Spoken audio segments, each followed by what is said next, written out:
ભારતને આપણે કૃષિ પ્રધાન દેશ ગણીએ છીએ. 64% વસ્તી છે તે ખેડૂતોની છે. 60%થી વધુ આ દેશનું અર્થતંત્ર ખેતી પર નિર્ભર છે. છતાં પણ ખેડૂત છે તે કાયમી ને કાયમી દિવસે ક્યાંક પીસાતો જોવા મળી રહ્યો છે. પછી એ મોંઘવારી હોય કે ખેડૂતની માંગ હોય. આપણે છેલ્લા 1 વર્ષથી જોઈ રહ્યા છીએ કે ખેડૂત પોતાની માંગ માટે ક્યાંક રસ્તા ઉપર ઉતરી અને હવે આંદોલન કરવા માટે મજબૂર થયો છે. જેને આપણે અન્નદાતા કહીએ છીએ, જેને આપણે જગતનો તાત કહીએ છીએ, એ જગતનો તાત આજે પોતાની માંગ લઈ અને સરકાર સામે જે રીતે ઉતર્યો છે, પોતાની માંગ છે. પરંતુ છેલ્લા ઘણા ટાઈમથી આંદોલન છે તે ખેડૂત કરી રહ્યો છે. પરંતુ કેમાં કેટલા આંદોલનો ખેડૂતના સફળ થયા છે, કેટલા આંદોલનમાં હજી સરકારે ખેડૂતોની વાત સાંભળી નથી. આ જ વાતને લઈને આજે વિગતે ચર્ચા કરવી છે. નમસ્કાર, આપનું સ્વાગત છે BS9 ટીવી ન્યૂઝમાં. આપની સાથે હું છું રાજેશ જોશી અને હું છું પ્રદીપ પાઠક. તો જે રીતે વાત કરીએ એ રીતે ખેડૂત છે તે આજે આ એક ભીષણ ચક્રવ્યૂહની અંદર ફસાતો જોવા મળી રહ્યો છે. આ ચક્રવ્યૂહને યાદ કરીને એ ચક્રવ્યૂહ યાદ આવે છે જ્યારે મહાભારતનું યુદ્ધ ચાલતું હતું. એ ચક્રવ્યૂહની અંદર જે અભિમન્યુ માટે જે ચક્રવ્યૂહ બનાવવામાં આવ્યું હતું, એ ચક્રવ્યૂહ, એવું ચક્રવ્યૂહ આજે ગુજરાતમાં બની રહ્યું છે, ભારતમાં બની રહ્યું છે. અને આ ચક્રવ્યૂહનો અભિમન્યુ છે અત્યારનો ખેડૂત. કારણ કે તમે જોઈ શકો છો કે જ્યારે ખેડૂતની વાત આવે છે, જ્યારે ખેડૂતોની માંગોની લઈને આંદોલન કરવામાં આવે છે, ત્યારે ખેડૂતને લાંબા સમયનું આંદોલન ચાલુ રાખવું પડે છે. આજે આ એવા કેટલાક આંદોલનો છે તેમના વિશે ચર્ચા કરવી છે, પરંતુ શરૂઆત કરવી છે બોટાદથી. બોટાદમાં રાજેશ એક એવો દિવસ જ્યારે ખેડૂત એમને પણ ખબર નહોતી કે આ વાત આવડી મોટી હશે, ખેડૂતને ખ્યાલ નહોતો, પરંતુ એક કડદો થયો હતો.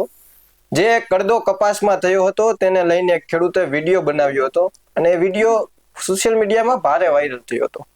અને ત્યારબાદ જે વિડીયો વાયરલ થયો ત્યારબાદ બોટાદના જે ખેડૂતો છે તે જે બોટાદનું જે માર્કેટિંગ યાર્ડ છે ત્યાં એકઠા થયા, રાત્રિના સમયે એકઠા થયા, ત્યાં ધૂન બોલાવી તેમનો વિરોધ કરવામાં આવ્યો. પરંતુ એક વિડીયો સાહેબ, જે એક વિડીયો લીધેલો હતો, 20-30 સેકન્ડનો વિડીયો હતો, જે એ વિડીયો વાયરલ થવાથી ખેડૂતોમાં જે કહેવાય છે ને કે જે ન્યાય માટે ખેડૂતો લડી રહ્યા છે, આ આંદોલનોની શરૂઆત થઈ છે. ત્યાંથી એના પાયા નખાયા કહી શકાય. કારણ કે જે આ 1 વર્ષમાં છેલ્લા જે આંદોલન ચાલી રહ્યા છે, સતત આંદોલન ચાલી રહ્યા છે, તમામ ઘટનાઓને લઈને આંદોલન ચાલી રહ્યા છે, પરંતુ પાયા કહી શકાય કે બોટાદમાં જે કડદાકાંડ થઈ રહ્યો હતો ત્યાં ખેડૂતે જે વિડીયો બનાવ્યો ત્યાંથી પાયા નખાયા હતા રાજેશ. અને જો સમગ્ર વિગતની વાત કરીએ બોટાદમાં, તો જે બોટાદમાં કડદો થયો હતો તેને લઈને જે વિરોધ થયો હતો, તમે ત્યાં રાત્રે જ તમે પહોંચ્યા હતા રિપોર્ટિંગ કરવા માટે. કેને લઈને વિરોધ હતો અને કયા પ્રકારનો વિરોધ હતો તે વિગતે રાજેશ જાણવું છે આપની પાસે. સૌ પ્રથમ તો બોટાદથી શરૂઆત એટલે કરી કે બોટાદનું જે આંદોલન છે ને ત્યાં ખેડૂતોને સફળતા મળી. હવે બોટાદની અંદર જે કડદો એટલે કે જે ખેડૂત યાર્ડની અંદર જે કપાસ વેચવા જતો હતો, ત્યાં જે વેપારીઓ કપાસની ખરીદી કરતા હતા, હવે તે કપાસ યાર્ડથી લઈ અને જે જીન સુધી પહોંચાડવાનો ખર્ચો છે તે ખેડૂતને આપવો પડતો હતો. ત્યારબાદ ક્યાંક અડધી મતલબ જે વાહનમાં ખેડૂત લઈ ગયો હોય એ વાહનમાંથી અડધો ખાલી થઈ જાય, ત્યારબાદ તે કપાસનો ભાવ ઘટાડી દેવામાં આવતો. આ જે બે ભાવ વચ્ચેનો તફાવત છે, અથવા તો જે આ જીન સુધી પહોંચાડવાની પ્રક્રિયા છે તેમનું જે ભાડું ખેડૂત પાસેથી લેવામાં આવતું, આને કડદો કહેવામાં આવે છે. આ સૌપ્રથમ કડદો કેને કહેવાય છે એ આપને જણાવ્યું. હવે જે આંદોલન બોટાદમાં આવી રીતે ખેડૂતો પીસાઈ રહ્યા હતા, કારણ કે એક તો કાળી મજૂરી કરીને ખેડૂત છે તે પોતાનો જે ધરામાં ધાન પકવતું હોય છે, હવે એ ધાનમાં આ વચેટિયાઓ જે છે વેપારીઓ, એ આ કડદાની પ્રક્રિયા લઈને ખેડૂતોના પૈસા છે તે પચાવી પાડતા હતા. આ વસ્તુને લઈને એક જાગૃત ખેડૂત દ્વારા એક વિડીયો જાહેર કરવામાં આવ્યો. ત્યારબાદ એ આંદોલનના પગલા મંડાયા. હજારોની સંખ્યામાં ખેડૂત મેદની છે તે બોટાદ યાર્ડની અંદર ઉપસ્થિત થઈ. ત્યારબાદ આમ આદમી પાર્ટીના એક નેતા કે જે ખેડૂતો માટે ખૂબ લડતા હતા શબ્દ મેં વાપર્યો છે, કારણ કે અત્યારે એ ખેડૂતો વચ્ચે નથી લડી રહ્યા, ખેડૂતો માટે નથી લડી રહ્યા, કારણ કે શાસન પક્ષમાં બેસી ગયા છે. એ બધી વાત તો બીજી છે. અત્યારે વાત મારે એ કરવી છે કે જે બોટાદની અંદર જે ખેડૂતો દ્વારા આંદોલન શરૂ કરવામાં આવ્યું હતું, તેને ખેડૂત નેતા અને આમ આદમી પાર્ટીના પૂર્વ નેતા રાજુ કરપડા દ્વારા બોટાદ આંદોલનને સમર્થન આપવામાં આવ્યું. ત્યારબાદ રાજુ કરપડા દ્વારા અનેક કાર્યક્રમો બોટાદ માર્કેટિંગ યાર્ડમાં કરવામાં આવ્યા. મોટી સંખ્યામાં ખેડૂતો બોટાદના યાર્ડ તરફ જવા નીકળી ચૂક્યા હતા અને એક મોટું આંદોલનની શરૂઆત થવા માટે જઈ રહી હતી. ત્યારે પોલીસ અને ખેડૂતો વચ્ચે અનેક વખત ઘર્ષણ થયા. ત્યારબાદ રાજુ કરપડાની અટકાયત થઈ. તેના બીજા જ દિવસે રાજુ કરપડાને ફરી છોડી પણ દેવામાં આવ્યા અને પછી રાજુ કરપડા દ્વારા એક કિસાન મહાપંચાયતનું આયોજન કરવામાં આવે છે અને મીડિયા દ્વારા, સોશિયલ મીડિયા દ્વારા આ જાહેરાત પણ કરવામાં આવી. હવે બોટાદ પોલીસ દ્વારા આ કિસાન મહાપંચાયતની પરવાનગી આપવામાં ન આવી હતી. તેથી બોટાદથી આગળ જે હળદર ગામ છે ત્યાં આ સભાનું આયોજન કરવામાં આવ્યું. ત્યાં સભા થઈ. ત્યાં પણ 3,000 થી 4,000 જેટલા ખેડૂતો ઉપસ્થિત રહ્યા. ત્યારબાદ પરમિશન વગર હતું એટલા માટે પોલીસ છે તે ત્યાં પહોંચી. ત્યારબાદ પોલીસ અને ખેડૂતો વચ્ચે જે ઘર્ષણ થયું હતું ને એ ગુજરાતના ખેડૂતો તો ઠીક, પરંતુ ગુજરાત નથી ભૂલ્યું. કારણ કે ગુજરાત એટલા માટે નથી ભૂલ્યું કે જે ખેડૂતના તમે લાકડીઓ વરસાવી છે ખેડૂતો ઉપર, એ જ ખેડૂતોનું અન્ન આખું ગુજરાત અને આખું ભારત ખાઈ રહ્યું છે. એટલા માટે થઈને ગુજરાત નથી ભૂલ્યું કે જેને તમે અન્નદાતા કહો છો એના ઉપર જે રીતે આ દમન કરવામાં આવ્યું હતું, એટલા માટે થઈને આ બોટાદની ઘટના હજી બધાને યાદ છે. પરંતુ આ જે થયું તેમાં 100 થી વધુ ખેડૂતોને જેલવાસ ભોગવવો પડ્યો. જે આમ આદમી પાર્ટીના જે નેતાઓ હતા કે જે આ આંદોલનને આગળ વધારી રહ્યા હતા, તેમણે પણ 108 દિવસનો જેલવાસ ભોગવ્યો હતો. પરંતુ આ જે આંદોલન થયું, આ 3 થી 4 દિવસનું જે આંદોલન હતું, એ આંદોલનને સરકારને ઝુકાવી દીધી અને સરકારે એ સ્વીકારવું પડ્યું કે હા, બોટાદની અંદર કડદો થતો હતો. ખેડૂતોની જે મહેનત હતી તેમાંથી વેપારીઓ દ્વારા કટકી કરવામાં આવતી હતી. આ સરકારે સ્વીકાર્યું છે અને પછી એ કડદા ઉપર રોક લગાવી દીધી. એટલા માટે આ બોટાદની ઘટના પહેલી હતી. પ્રદીપ જી, ચોક્કસથી જે આંદોલન થયું તેમાં જે ખેડૂતોને ન્યાય મળ્યો, ચોક્કસથી કહી શકાય કે ખેડૂતોએ જે લડાઈ આપી હતી તેમાં એમને ન્યાય મળ્યો છે. તેમાં એમની જીત થઈ હતી. એ પહેલું આંદોલન આપણે એક વર્ષ દરમિયાનનું જે આપણે ગણાવી રહ્યા છે તેમાં પહેલું આંદોલન બોટાદ હતું અને તેમાં ખેડૂતોને સંપૂર્ણ ન્યાય મળ્યો. ત્યારબાદ કિસાન અધિકાર ટ્રેક્ટર યાત્રાનું છે તે આયોજન કરવામાં આવે છે. તે કોંગ્રેસ દ્વારા કરવામાં આવે છે. જે સૌરાષ્ટ્રભરના જે જિલ્લાઓ કહેવામાં આવે છે, રાજકોટ હોય, દ્વારકા હોય, જામનગર હોય કે ગીર સોમનાથ બાજુના આ જે જિલ્લાઓ છે તેમાં અમુક જિલ્લાઓમાં છે તે આ ટ્રેક્ટર યાત્રાનું છે તે કોંગ્રેસ દ્વારા આયોજન કરવામાં આવ્યું હતું. તે રેલી કાઢવામાં આવી હતી. જે જિલ્લાઓ છે એક જિલ્લામાંથી બીજા જિલ્લા તરફ ટ્રેક્ટરનું રેલીનું આયોજન કર્યું હતું. અને કહી શકાય કે જે આ ટ્રેક્ટર રેલી અત્યારે ચાલી રહી છે સતત, તેમાં પ્રથમ કહી શકાય, વર્ષ દરમિયાનની પ્રથમ ટ્રેક્ટર રેલી કહી શકાય. અને તેમાં મોટા ગજાના નેતા કોંગ્રેસના છે તે આવ્યા હતા અને એમાં અનેક ખેડૂતોની માંગ હતી. ત્યારબાદ ત્યારે કડદાકાંડ પણ ચાલી રહ્યો હતો, એટલે કડદાને લઈને પણ તેઓ માંગ ઉઠાવી રહ્યા હતા. સાથોસાથ ઘણા મુદ્દાઓ હતા જે ખેડૂતોને જે સમસ્યાઓ છે, જે ખેડૂતો પીડિત છે તેને લઈને કોંગ્રેસ દ્વારા છે તે યાત્રાનું આયોજન કરવામાં આવ્યું હતું. તે યાત્રામાં તેમને ખૂબ જ સમર્થન મળ્યું હતું. કહી શકાય કે તેમની યાત્રા પણ સફળ રહી કહેવાય. જે મુદ્દાઓ લીધા હતા તે મુદ્દાઓ ક્યાંક ને ક્યાંક દબાઈ ગયા હોય, તેમાં કે ન્યાય કે મળ્યો કે નથી મળ્યો એ મહત્વનો બીજા નંબરનો પ્રશ્ન છે. પરંતુ તેમને જે ટ્રેક્ટર રેલી જો સૌરાષ્ટ્રભરમાં યોજી હતી, તે ટ્રેક્ટર રેલીમાં તેમને ખૂબ જ સમર્થન મળ્યું, ખેડૂતોનું સમર્થન મળ્યું અને મોટી સંખ્યામાં ટ્રેક્ટર રેલીનું છે તે આયોજન કરવામાં. એટલે પ્રથમ ટ્રેક્ટર રેલી હતી તે સફળ ગણી શકાય. રાજેશ, ચોક્કસથી પ્રદીપ. તે બાદ જે ઘેડ બચાવો યાત્રા કરવામાં આવી હતી. ઘેડ એક એવો વિસ્તાર છે કે જ્યાં થોડા અમથા વરસાદની અંદર પણ ઘેડ છે તે આખું ડૂબી જાય છે. અડારી આકાર, આજે આપણે જે રકાબી આપણું જે વાસણ છે ને એના જેવો એમનો ઘેરનો આકાર છે. એટલા માટે થોડોક વરસાદ થાય ને એટલે આ ઘેરની પરિસ્થિતિ ખૂબ ગંભીર થઈ જાય છે. આમાં પણ એ આમ આદમી પાર્ટીના નેતા છે પ્રવીણ રામ, તે તમે જે સ્ક્રીન પર જોઈ રહ્યા છો એ દ્રશ્યો એ ઘેડના જ છે કે જ્યાં આ ઘેડ બચાવો પદયાત્રા પ્રવીણ રામ દ્વારા કરવામાં આવી હતી. આખા ઘેડ વિસ્તારની અંદર આ પદયાત્રા કરી અને આખો ઘેડ વિસ્તારને બચાવવા માટેની આ પદયાત્રા હતી. પરંતુ આ યાત્રાથી ઘેડ વિસ્તારને કોઈ ફાયદો થયો હોય એવું હજી લાગતું નથી. એટલે ક્યાંક ને ક્યાંક જે લડત હતી તે અધૂરી રહી છે. તો બીજી તરફ હવે જે અત્યારે મુદ્દો ચાલી રહ્યો છે કે જેનાથી ખેડૂતો ખૂબ અસરગ્રસ્ત અને એમાં ખેડૂતોને વધુ રોષ છે. ચોક્કસથી વીજ લાઈનનો જે મુદ્દો છે તે ચાલી રહ્યો છે.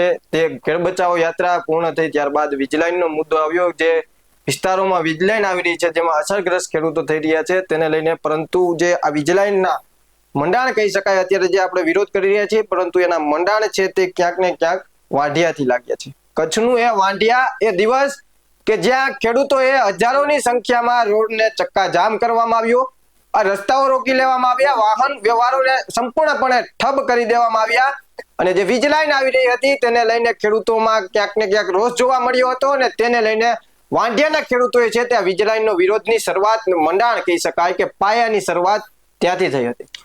હજારોની સંખ્યામાં જે ખેડૂતો છે તે રસ્તાઓ ઉપર ઉતર્યા હતા, ત્યારે પોલીસ દ્વારા પણ ખેડૂતોને હટાવવા માટેના પૂરતા પ્રયત્નો કરવામાં આવ્યા હતા. ખેડૂતોની વાત સાંભળવા માટે આવ્યા હતા કે તમારી વાત અમે રજૂઆત કરો, અમે સાંભળીએ, પરંતુ ખેડૂતમાં એટલો આક્રોશ હતો કે હજારોની સંખ્યામાં ખેડૂતો, માત્ર પુરુષો નહીં સાથે મહિલાઓ પણ ત્યાં ઉપસ્થિત હતી, અને રસ્તાઓ ઉપર ભર તડકે કહેવાય છે કે રોડ ઉપર ડામર રોડ જે હોય છે તેના ઉપર બેસી ગયા હતા. રાજેશ, ચોક્કસથી પ્રદીપ, જે વાંઢિયાથી આ શરૂઆત થઈ હતી, આ વીજ લાઈનનો જે વિરોધ છે એ વાંઢિયાથી શરૂ થયો હતો, કારણ કે જે કચ્છના વિસ્તાર છે ત્યાંથી આ વીજ લાઈન પસાર થવાની શરૂઆત ત્યાંથી થઈ હતી, કચ્છમાંથી. ત્યારબાદ એક આખો રોડ મેપ તૈયાર કરીને પછી દ્વારકા સુધી આ વીજ લાઈન કચ્છથી દ્વારકા સુધી પહોંચવાની હતી.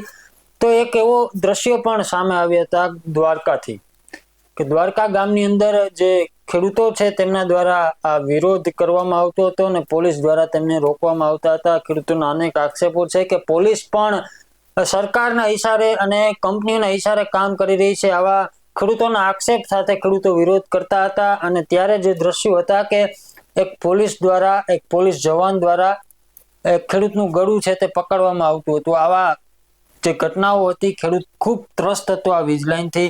હવે વાત કરવી છે દ્વારકાથી આગળ કોંઢ ગામની. હવે શરૂઆત, જે આંદોલનની શરૂઆત થઈ છે વીજ લાઈનને લઈને, કે જે અત્યારે જે આંદોલન ગુજરાત વ્યાપી બન્યું છે, એમનું પ્રથમ સ્થળ કોંઢ મને એવું લાગે કે હોઈ શકે. પ્રદીપ જી ચોક્કસથી રાજેશ, પ્રથમ સ્થળ આપણે જે કચ્છ વાંઢિયાની કરી તે છે, પરંતુ ત્યાં ક્યાંક ને ક્યાંક વિરોધ જે કરવામાં આવ્યો હતો તે એક દિવસ માટેનો હતો અને રસ્તા રોક માટેનો, એટલે કહી શકાય કે જે કલાકોની સમયમાં વિરોધ કરવામાં આવ્યો હતો. એટલે ક્યાંક ને ક્યાંક એને છે તે બહાર નથી આવ્યું, લોકો સુધી પહોંચ્યું નથી. પરંતુ જે તમે વાત કરી કે વાંઢિયા પછી જે દ્વારકામાં થયું હતું, પણ દ્વારકામાં એટલું જ હતું કે જે એક વ્યક્તિ દ્વારા પોલીસ સમક્ષ જે ઘર્ષણ થયું હતું, એટલે બહાર નથી એવું, પરંતુ કોંઢ ગામમાં જે થયું હતું તે કોંઢ ગામમાં જે ખેડૂતોને દમન ગુજારવામાં આવ્યું હતું. પોલીસો દ્વારા છે તે ખેડૂતોને રોકવામાં આવ્યા હતા, ને તેનો જે વિડીયો છે તે વાયરલ થયો હતો. અને ત્યાં શરૂઆત કહેવાય છે કે એટલે પાયા ત્યારે ગુજરાતમાં સૌ લોકોને ખબર પડી હોય કે વીજ લાઈનને લઈને વિરોધ ચાલી રહ્યો હોય, તમામ લોકો સુધી પહોંચ્યું હોય તો કોંઢથી પહોંચ્યું છે. કારણ કે કોંઢમાં જે પોલીસો જે તમે જોઈ શકીએ કે જે ખેડૂતોની જમીન છે ત્યાં તાળા તોડવામાં આવ્યા હતા. પોલીસ દ્વારા જે ખેડૂતોએ લગાવેલા તાળા હોય છે તે તાળા તોડવામાં આવ્યા હતા, અને પોલીસ દ્વારા છે તે ખેડૂતો ઉપર દમન કરવામાં આવ્યું હતું. એટલે ક્યાંક ને ક્યાંક ખેડૂતો છે તે રોષે ભરાયા હતા, અને રોષે ભરાતાની સાથે કેટલાક ખેડૂતોની છે તે અટકાયત કરવામાં આવી હતી. અને અટકાયત કર્યા બાદ તેમાં જે તેમને પોલીસ સ્ટેશન લઈ જતા હતા વાનમાં, ત્યારે પણ ખેડૂતોએ વિડીયો બનાવ્યો હતો.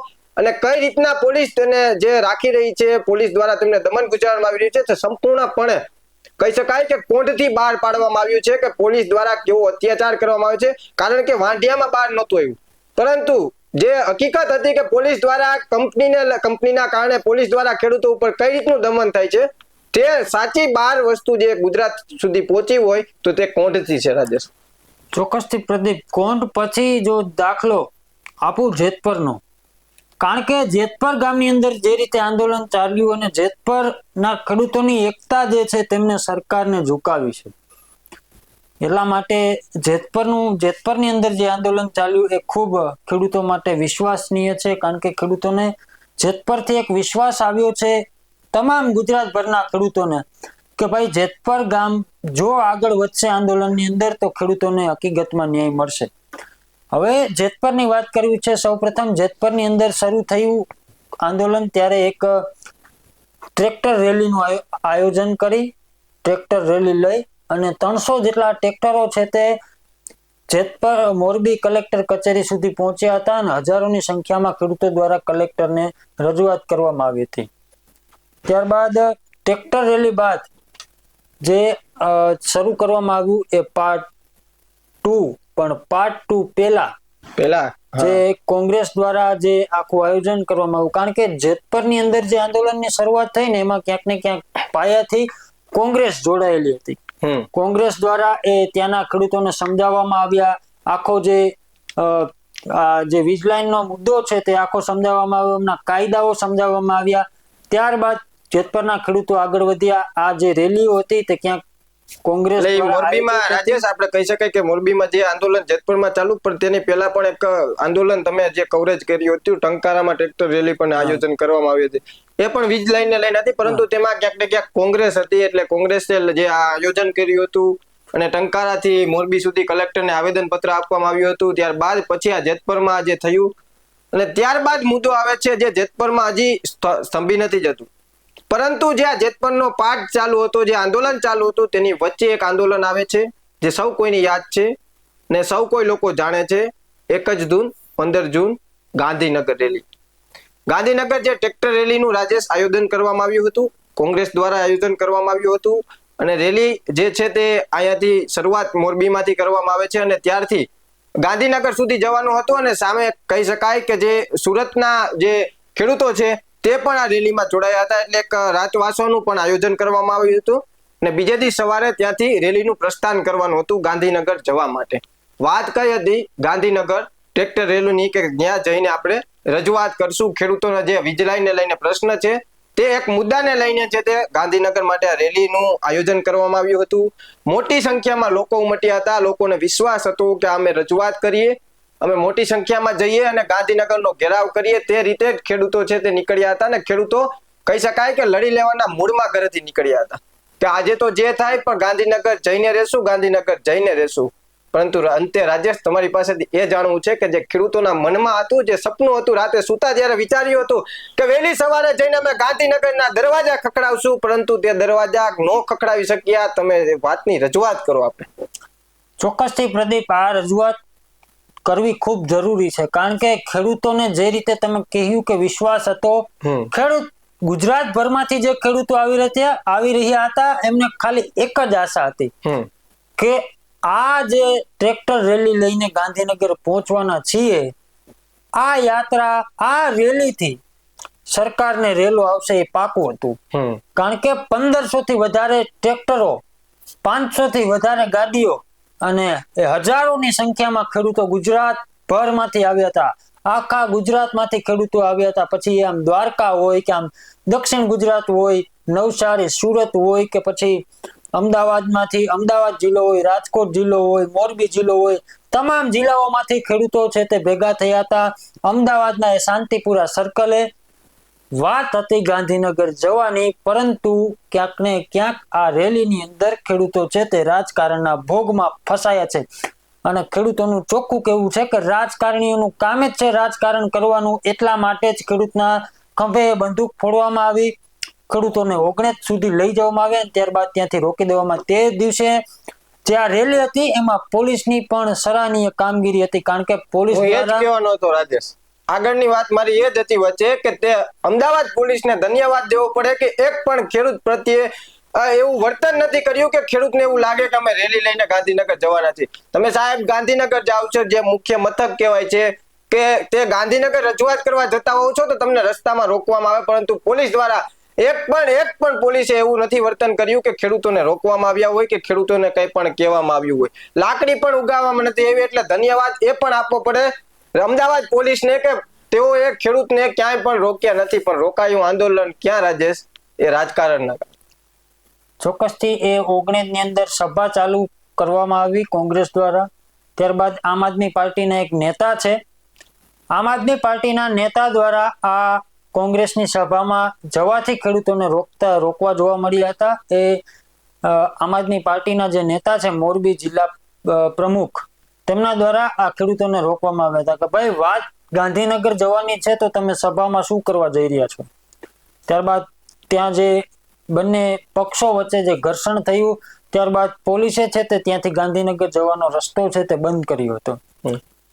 આ રીતે ખેડૂતો પોતાનું કામ મૂકી અને 2 દિવસ માટે ગાંધીનગર જવા માટે આવ્યા હતા, પરંતુ ફરી એક વખત રાજકારણે છે તે ખેડૂતને પડતો મૂકી દીધો એમ કહી શકાય કે પેલા ગાંધીનગર જવાની વાત કરી ને ત્યારબાદ એ રાજકારણીઓએ રાજનેતાઓએ ખેડૂતને પડતો મૂકી દીધો હોય એવું લાગ્યું હતું. એટલા માટે જ ખેડૂત આત્મનિર્ભર પહેલેથી છે, પરંતુ અહીંયાથી ખેડૂત સમજ્યો આ ગાંધીનગર જે જવાનું થયું એમાં ન પહોંચી શક્યા, ત્યાંથી ખેડૂત સમજ્યો અને ત્યારબાદ ખેડૂતોએ બિન રાજકીય રીતે આંદોલન કરવાની શરૂઆત એ જેતપર ગામથી કરી હતી. કહી શકાય રાજેશ કે જે ચાલી રહ્યું હતું તેમાં હાર નથી માનતો ખેડૂત, કારણ કે એમને ન્યાય જોતો છે. તે જે લડે છે તેમની લડાઈ સાચી છે, તેમનો જે મુદ્દો છે તે મુદ્દો તેમનો સાચો છે. ખેડૂત એ મુદ્દાથી પીડાઈ રહ્યો છે, એ સમસ્યાથી પીડાઈ રહ્યો છે, એટલા માટે સાહેબ ખેડૂત હાર નથી માનતો. અને ખેડૂત છે સ્વાભાવિક છે, ખેડૂત જ્યારે પાક નિષ્ફળ જાય ત્યારે પણ હાર નથી માનતો, ત્યારે પણ કશું નથી કરતો. જ્યારે કહી શકાય કમોસમી વરસાદને કારણે તેમનું પાક નુકસાની જાય છે ત્યારે પણ ખેડૂતના મનમાં કહેવાય ને કે પેટમાં પાણી નથી હલતું. એ ખેડૂત છે, ખેડૂત હાર નથી માનતો, પરંતુ ખેડૂત ત્યાંથી જે હાર માન્યા વગર બીજા જ દિવસે સવારે જે જેતપરમાં કહી શકાય પાર્ટ 2 તરીકે બહાર પાડવામાં આવ્યું હતું આંદોલન, જે ઉપવાસ આંદોલન કહીએ આપણે કે જે 20 દિવસનું ઉપવાસ આંદોલન રહ્યું. ખેડૂતે હાર માન્યા વગર, થાક્યા વગર, હાર્યા વગર ખેડૂતે છે તે પાર્ટ 2 ની શરૂઆત કરી. પરંતુ પાર્ટ 2 એ હતો કે તે વહેલી સવારે જાહેર કરવામાં આવ્યું ને મોટા અક્ષરે પોસ્ટર લગાડવામાં આવ્યા કે સંપૂર્ણ બિન રાજકીય આંદોલન છે. કારણ કે ખેડૂતને જે ગાંધીનગર ગયો ત્યારે મનમાં ખૂચી ગયું હતું કે જે રાજકારણ ને સાથે રાખીને અમે આંદોલન કરી રહ્યા છીએ એટલે અમને ન્યાય નથી મળતો, અને રાજકારણ અમારા જે રાજકારણીઓ છે એ અમારા ખંભે બંદૂક રાખીને ફોડે છે. એટલે ખેડૂત ત્યાંથી સમજી અને બધા જ ખેડૂતો એક થઈ અને જેતપરમાં જે છે કહી શકાય કે પાર્ટ 2 ની શરૂઆત છે તે બીજા દિવસે સવારે મનાણ માંડી દીધા હતા. લોકો સવારે સાંજે જ્યારે સુવે ત્યારે આ જે ખબર સાંભળી હતી કે આમાં રાજકીય રમત રમાઈ ગઈ છે, ગાંધીનગર પહોંચી નથી શક્યા, પરંતુ ખેડૂત હાર્યા વગર બીજા દિવસે સવારે સમાચાર આવે છે કે ખેડૂતે પાર્ટ 2 ની શરૂઆત જેતપરથી કરી દીધી છે. રાજેશ, આ બિન રાજકીય પાર્ટ 2 ની શરૂઆત થઈ જેતપર ગામની અંદર. લાખોની સંખ્યામાં ખેડૂતો જેતપર ગામના સમર્થનમાં આવતા હતા, છાવણીની સમર્થનમાં આવતા હતા. ત્યારબાદ જેતપર ગામની જે કમિટી છે તેમના દ્વારા જાહેરાત કરવામાં આવી કે જેતપર ગામની અંદર જે છાવણી ચાલી રહી છે એ છાવણી માત્ર હવે જેતપર સુધી સીમિત નથી રહી, પરંતુ આ જેતપરની છાવણી છે તે સમગ્ર ગુજરાતના ખેડૂતો માટે ન્યાય લઈ આવશે. આવી અનેક જાહેરાતો છે તે ત્યાંથી કરવામાં આવી.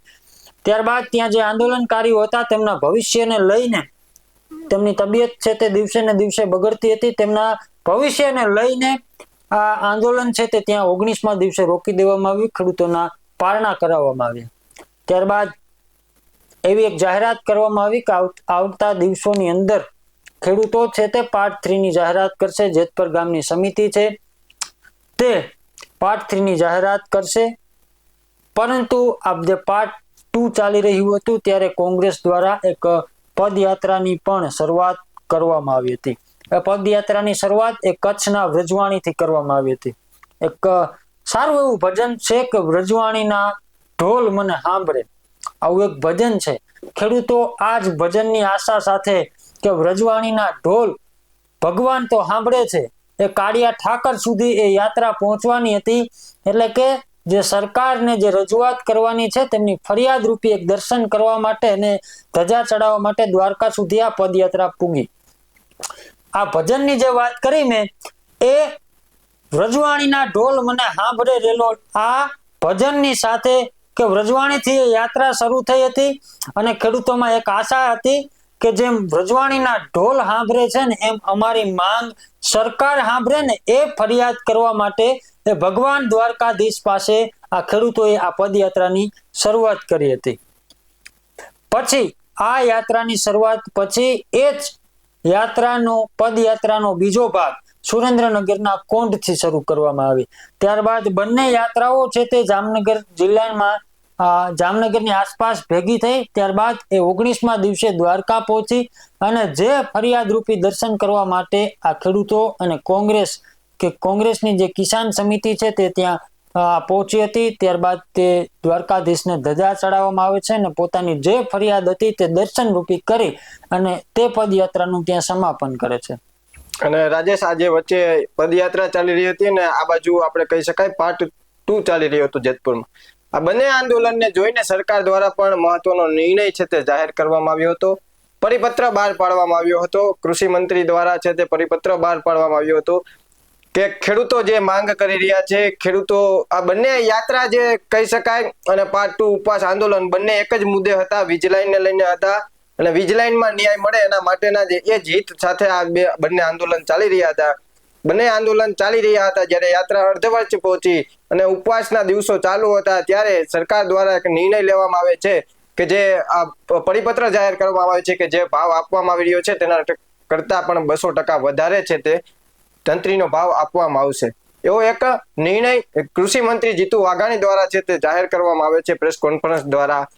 પરંતુ આજે જાહેર થાય છે તે ક્યાંક ને ક્યાંક ખેડૂતોને નામંજૂર હોય છે.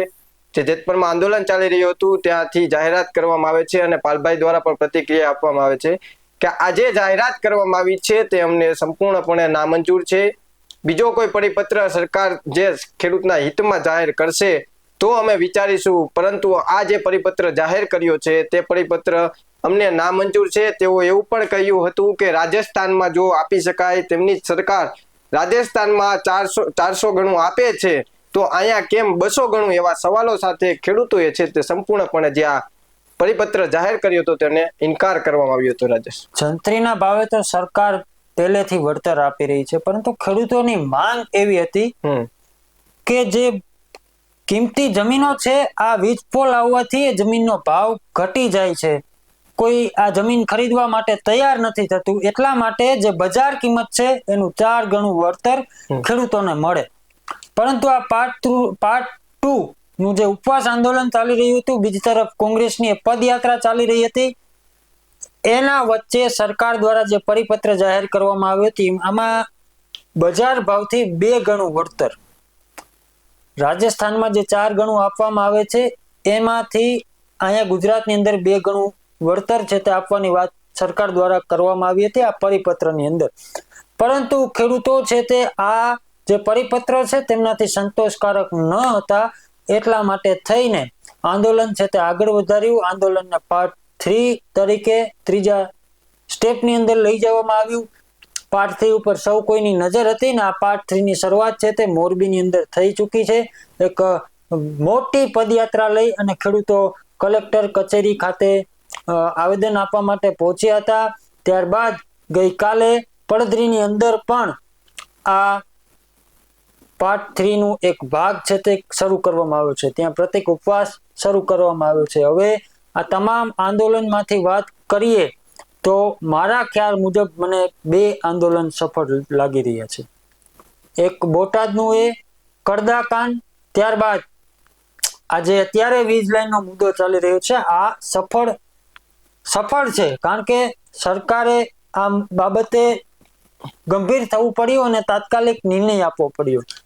એટલે કદાચ ખેડૂતોની માંગ આગળ ચાલશે તો સરકાર વધુ ખેડૂત હિતમાં નિર્ણય લે એવું લાગી રહ્યું છે, કારણ કે જ્યારે મોટી સંખ્યાની અંદર ખેડૂતો આવી રીતે આંદોલન માટે ઉતરી જતા હોય છે ત્યારે ખરેખર સરકારને પણ ખેડૂત હિતમાં નિર્ણય લેવો એ જરૂરી છે. પરંતુ આ તમામ જે ચાલી રહ્યું છે એમાં અનેક વાતો આવી છે અને અમુક જે મુદ્દાઓ છે, અમુક જે વાતો છે એ હજી 2 વાત એ કરવી છે કે જ્યારે ખેડૂતો પર આપત્તિ આવે છે ત્યારે એને પડોશી જે ખેડૂત છે તે એક સમાજ થઈને રહેતા હોય છે. આના ઉપરથી એક લાઈન એ પણ કેવી છે કે અનંત છે દાતારીમાં એ આતાત, પ્રભુ પછીની પૂજની આ બીજી નાથ.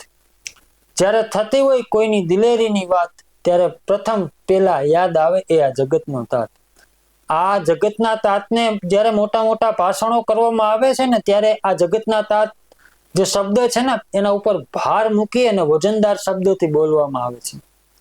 પરંતુ જ્યારે આ જગતનો તાત પોતાની માંગ લઈ અને રોડ અને રસ્તા ઉપર ઉતરે છે, આંદોલનો કરે છે, જે હળ એને ખેતરમાં હાંકવાનું છે, જે દાંતેડા એને એ ખેતરની અંદર નિંદામણ કરવા માટે આપેલા છે, એ દાંતેડા અને એ હળ લઈ અને આજે ખેડૂત રસ્તા પર ઉતરી આવ્યો છે. એનું કારણ એ છે કે ખેડૂતની જે માંગો છે તે માંગો હવે ક્યાંક ને ક્યાંક સરકાર છે તે સ્વીકારવા માટે તૈયાર નથી. આ માંગોના હિસાબે ખેડૂત આજે લાચાર બની અને સરકાર સામે એ લાચારીના હાથ છે તે ફેલાવી રહ્યો છે, કારણ કે આજે જગતનો તાત, અન્નનો દાતા, આવા અનેક શબ્દો આ ખેડૂત માટે વાપરવામાં આવે છે, પણ હકીકત આવી નથી. રાજેશ, એ પણ વાત કરવી કે આપણે કોઈ પણ વસ્તુમાં નિષ્ફળતા મળે ને એટલે આપણે હારી જતા હોય છે, આપણું મન નબળું પડી જતું હોય છે કે હવે નથી લડવું, હવે નથી કરવું, કારણ કે મારાથી હવે નહીં થાય. આપણે કહી શકાય ને કે ઓલો આપણે જે જતા હોય તો પગ ભાંગે એટલે આપણે હારી જતા હોય, એ જ રીતે એક આપણું મન પણ એ પગ ભાંગે ની રીતના હોય છે કે હારી જઈએ છીએ. પરંતુ ખેડૂત હારતો નથી સાહેબ, ખેડૂત એક પણ વાતમાં હારતો નથી. એટલા વર્ષ દિવસના તમે જુઓ જે આંદોલન ચાલે છે, તમામ આંદોલનમાં ખેડૂતનો સહયોગ છે અને છે. એ રાજકીય હોય, બિન રાજકીય હોય, કોઈ પણ રીતે આંદોલન હોય, પરંતુ ખેડૂત છે તે હંમેશા આંદોલનના સહારે ઉભ્યો છે. તેને હંમેશા બીજા વ્યક્તિને જે આંદોલનકારી છે તેમને હૂફ આપ્યો છે, કારણ કે ખેડૂતને ખબર છે આ જે વીતે છે એ જાણે છે. આપણે કહેવત છે કે આ તો જેના પર વીતે ને એ જાણે, એટલે ખેડૂત ઉપર વીતે છે એટલે ખેડૂત જાણે છે, અને એટલે ખેડૂત જે પણ આંદોલનકારી છે ને એના સહારે આવે છે, કારણ કે એને ખબર છે કે મારે ન્યાય જોતો છે. ખેડૂત ગમે તે કરે, ખેડૂતને હાર નથી માનતો, નિષ્ફળ જાય છતાં પણ ખેડૂત બીજા દિવસે લડવા માટે ઉભો હોય છે. આ ખેડૂત અત્યારે આજે વીજળાઈનો મુદ્દો આલે છે, એમાં ખેડૂત એ પણ કહી રહ્યો છે કે કદાચ અમારે વાવણી નહીં કરવી પડે ને તો અમે નહીં કરીએ, પરંતુ અમે આંદોલનમાં જશું. જે રીતે વાત કરી કે ખેડૂત હારતો નથી ને એનું કારણ શું ખબર તમને? કારણ કે હું તમને એક નાની એવી વાત કરું કે જે ખેડૂત હોય એના ઘરે દીકરાનો જન્મ થાય, આ હવે તો નવી જનરેશન આવી ગઈ છે, પણ હું તમને જૂની જનરેશનની વાત કરું. એ દીકરો સમજા જેવડો થાય ને ત્યારથી એ ભણતો જાય ને ખેતી કરતો જાય, ભણવા જાય, પોતાનું ભણતર પૂરું કરે, અને જેવું ભણતર પૂરું કરીને આવે ત્યારબાદ એના પિતાની મદદ માટે ખેતરે વયો જાય. એટલા માટે કહું છું કે ખેડૂત છે ને એ આત્મનિર્ભર છે. ખેડૂત હારે છે ત્યારે જ્યારે ખેડૂતને રાજકારણ ટેકો આપે છે ત્યારે. આવા અનેક આંદોલનો જોયા છે કે જેમાં રાજકારણ આવી અને ખેડૂતની છે તે દિશા બદલાવી નાખે છે. ઘણા એવા આંદોલનો થયા છે કે એમાં રાજકારણના પ્રવેશથી ખેડૂતોને લાભ થયો છે, પરંતુ છેલ્લા જે આંદોલનો થયા છે ને એમાં ખેડૂતની દશા બગાડી હોય ને તો એ રાજકારણ છે. આત્મનિર્ભર ખેડૂત છે એટલા માટે જ હારતો નથી, અને અત્યારે જે આંદોલનો ચાલી રહ્યા છે એમાં ખેડૂત હવે હારવાનો પણ નથી એવું લાગી રહ્યું છે, કારણ કે જે નવું વર્ષ સમાન આ ચોમાસું એના માટે શરૂ થતું હોય છે. વાવણી એક એના માટે દિવાળીના સમય જેવો સમય અત્યારે છે. હવે એનો પણ ખેડૂતે ઇનકાર કરી દીધો કે આજ વખતે તો વાવણીનો પણ મૂકી દેવી છે, પરંતુ જે અત્યારે જે માંગ છે તેના પર અડંગ રહેવું છે. આવી ખેડૂતોની માંગ છે. રાજેશ, ખેડૂત તો લડે છે, ખેડૂત રાત દિવસ, અને એવું નથી કે ખેડૂત નાના મુદ્દે લડે છે. એ તો આપણે કહી શકાય ને કે જે ખાતર માટે છે લાઈનમાં ઉભો હોય છે ખેડૂત, એ પીડા તો ક્યારેય બહાર નથી આવતી. ખેડૂત કહેતો પણ નથી, ખેડૂત લાઈનમાં ઉભો રહે છે. જ્યારે ડીઝલની અછત આવે છે ત્યારે ટ્રેક્ટરથી લાઈનમાં ખેડૂત રાત દિવસ ઉભો રહે છે. નાની સમસ્યાઓ તો ખેડૂત એમને પી જાય છે. આપણે જે પાણી પીતા હોય છે ને એમને નાની સમસ્યા તો ખેડૂત પાણીની જેમ પી જાય છે. પરંતુ આ જે સમસ્યાઓ છે, જે આ મુદ્દાઓ છે, તે ક્યાંક જે ખેડૂતોને હિત માટે નથી, ખેડૂતને નુકસાનકારક છે, એટલે ખેડૂત લડવા માટે નીકળ્યો છે કે હાઈ ટેન્શન લાઈન. એક વાત એ પણ છે કે આ તમે કોઈ પણ લ્યો, કોઈ ખાનગી કંપની હોય, કોઈ દુકાન વાળો હોય, કે કોઈ પોતાનું જે પ્રોડક્શન બનાવે એનો ભાવ એ પોતે નક્કી કરે છે. આજે મારી કોઈ વસ્તુ હું બનાવતો હોય ને તો એનો ભાવ હું નક્કી કરું કે ભાઈ આ વસ્તુ છે, મને એટલામાં મારી પડતર છે, અને આમાં 20 રૂપિયાનો મારો નફો રહેશે ને હું આ વસ્તુ એટલામાં વેચીશ. પરંતુ આખી દુનિયાની અંદર કોઈ પણ વ્યક્તિ હોય કે જે પોતાની રીતે પોતાનો ભાવ નક્કી નથી કરતો, તો એક ને માત્ર ખેડૂત છે કે જે એક વસ્તુ તૈયાર કરવા માટે 4 થી 5 મહિના મહેનત કરે છે. એ વસ્તુ ઉપર એ કાળી મજૂરી કરે છે, પોતાનો લોહી પરસેવો પાડી અને એ વસ્તુને પકવે છે, અને ત્યારબાદ એ વસ્તુનો ભાવ પણ કોઈક બીજા નક્કી કરે છે. છતાં ખેડૂતે કોઈ દિવસ એમ નથી કીધું કે હા આ મને મારી માટે એક આ નોખી વસ્તુ છે. એટલા માટે થઈને ખેડૂતનું જીવન છે તે બિરદાવવા જેવું છે, અને એક આદર્શ છે આ ખેડૂતનું જીવન. કારણ કે જ્યારે જરૂર પડે છે, જ્યારે દેશને જરૂર પડે છે, ત્યારે એ ખેડૂત, એ જવાન અને એ કિસાન. એટલા માટે જે જય જવાન જય કિસાનનો નારો છે એ આજે મને યાદ આવે છે. એ જ્યારે દેશને જરૂર પડે છે ત્યારે જવાન અને કિસાન બે હંમેશા ખડે પગે રહ્યા છે. જી ચોક્કસથી રાજેશ, ઘણા આપણે 1 વર્ષના જે આ આંદોલનનું લોકો સુધી આપણે જે વાત કરી, રજૂઆત કરી કે જે આ આંદોલન 1 વર્ષથી જે ચાલી રહ્યા હતા તેની આપણે જે ટૂંકમાં વિગત છે તે આ લોકો સુધી પહોંચાડી છે કે ખેડૂત આજકાલથી નહીં પરંતુ ખેડૂત 1 વર્ષથી છે તે લડી રહ્યો છે, પરંતુ આપણે નજર સમક્ષ નથી આવતું કે ખેડૂત કયા મુદ્દે, પણ ખેડૂતના ઘણા એવા મુદ્દાઓ છે, ઘણી એવી સમસ્યાઓ છે કે જે ખેડૂત હાલ હજુ સુધી તે આંદોલન કરીને લડી રહ્યો છે. હવે પાર્ટ 3 ચાલુ છે. પાર્ટ 3 માં સૌ કોઈની નજર રહે છે કે પાર્ટ 3 કઈ રીતે બહાર આવે છે. શું અત્યારે તો ઉપવાસ ઉપરનું જે બહાર છે તે પાડવામાં આવ્યું છે કે 3 દિવસનું આપણે જે પડધરીમાં છે કહી શકાય કે જેતપુરની નીચેના ભાગમાં જ પડધરી જે છે ત્યાં પાર્ટ 3 ની શરૂઆત કરવામાં આવી છે. તેના ભાગરૂપે જ પાર્ટ 3 ની શરૂઆત કરવામાં આવી છે. આગામી સમયમાં હજુ પણ અનેક જિલ્લાઓમાં ખેડૂતો એવું કહી રહ્યા છે, સમિતિ એવું કહી રહી છે કે અમે જિલ્લાઓમાં જશું, ગામડે ગામડે જશું, લોકોને આ વિજિલાઇન્સ શું છે તેને લઈને માહિતી આપશું, જરૂર પડશે તો ત્યાં પણ અમે ઉપવાસ આંદોલન એવું કરશું, રજૂઆત કરશું. જે ગ્રામ પંચાયતના અત્યારે જે લેટર પેડો મગાવી અને રજૂઆત છે કલેક્ટરને કરવામાં આવી રહી છે. અનેક પાર્ટ 3 માં હાલ છે તે કાર્યવિધિ શરૂ કરી દેવામાં આવી છે. પાર્ટ 3 નું કામગીરી છે તે શરૂ કરી દેવામાં આવી છે. પરંતુ બીજું એક કોઈ પણ આંદોલન આવે છે કે ગુજરાતમાં ખેડૂત અત્યારે હાલ પાર્ટ 3 માં એક થઈને લડી રહ્યો છે. જે જેતપુરની સમિતિ છે તેના સહારે હાલ ખેડૂત છે તે બિન રાજકીય રીતે પાર્ટ 3 છે તે લડી રહ્યો છે. પાર્ટ 2 અને 3 આ બંને પાર્ટ તેઓ બિન રાજકીય છે તે જણાવ્યા છે.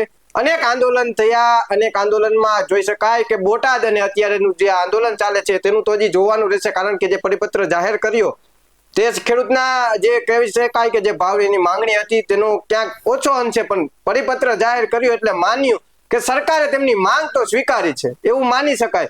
પરંતુ જે બોટાદમાં થતું હતું તે બોટાદમાં પણ ત્યારબાદ પરિપત્ર જાહેર કરવામાં આવ્યો હતો કે કડદો હવેથી છે તે બોટાદ માર્કેટિંગ યાર્ડમાં નહીં થાય તેની લેખિત ખાતરી છે તે પરિપત્ર દ્વારા આપવામાં આવી હતી. એટલે કે બોટાદમાં આંદોલનમાં સંપૂર્ણપણે ખેડૂતોને ન્યાય મળી ગયું છે. અને હાલ આમાં કહી શકાય કે થોડાક અંશે ખેડૂતને ન્યાય મળ્યું છે, પરંતુ જે સંપૂર્ણ માંગ છે તે હજી સ્વીકારવામાં નથી આવી. આગામી સમયમાં આંદોલન ખેડૂતોનું ક્યાં સુધી ચાલે છે, આ જે પાર્ટ 3 જાહેર થયું છે તેમાં ખેડૂતોને ન્યાય મળે છે કે કેમ, સરકાર તેમની જે માંગ છે, જે તેમના મુદ્દાઓ છે ખેડૂતોના તે સ્વીકારવામાં આવે છે કે કેમ, આ વીજ કંપનીમાં જે છે તે લાઈન આવી રહી છે તેને લઈને જે તેમનું જે કાર્યવિધિ છે તેમાં કઈ ફેરફાર આવે છે કે કેમ, ઘણી એવી માંગો છે ખેડૂતોની. અને હાલ ખેડૂત 1 વર્ષથી સતત આંદોલન કરી રહ્યો છે. હવે આ આંદોલનમાં ખેડૂતને ન્યાય મળે છે કે કેમ, તે સૌ કોઈ ગુજરાત વાસીઓની છે તે નજર આ ખેડૂત આ આંદોલન તરફ છે. રાજેશ, ચોક્કસથી તો હવે તમે જે આ 1 વર્ષનું જે ખેડૂતોનું આંદોલન છે અમે તમને જણાવ્યું છે, તમામ માહિતી અમે આપી છે. આ મુદ્દે તમારું શું કહેવું છે? જો તમે એક ખેડૂત છો, તમારી શું અપેક્ષા છે અને શું તમારી માંગ છે, અમને કોમેન્ટ કરીને ચોક્કસથી જણાવજો. અને આ જે અહેવાલ હતો આખો એ મુદ્દે તમારું શું કહેવું છે એ અમને જણાવજો. આવા જ વધુ અહેવાલો સાથે ફરી મળતા રહીશું. તમે અમારી યુટ્યુબ ચેનલને સબસ્ક્રાઇબ કરવાનું, ફેસબુક અને ઇન્સ્ટાગ્રામ પર અમને ફોલો કરવાનું ભૂલતા નહીં. નમસ્કાર.